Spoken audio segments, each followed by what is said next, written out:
आपसे नहीं कह रहे। भरेला मरेला सामने आओ।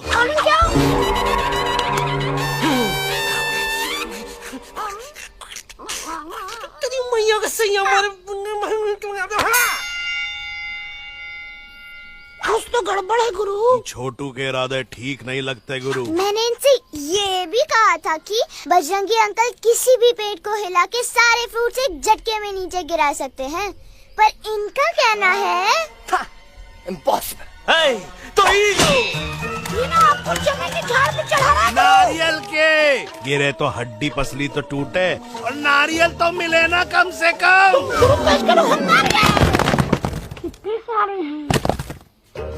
और क्या कह रहे थे कबूतरवा? कबूतरवा नहीं अंकल, एलेक्सवा। एलेक्सवा? हाँ, मैंने ये भी कहा कि एलेक्स को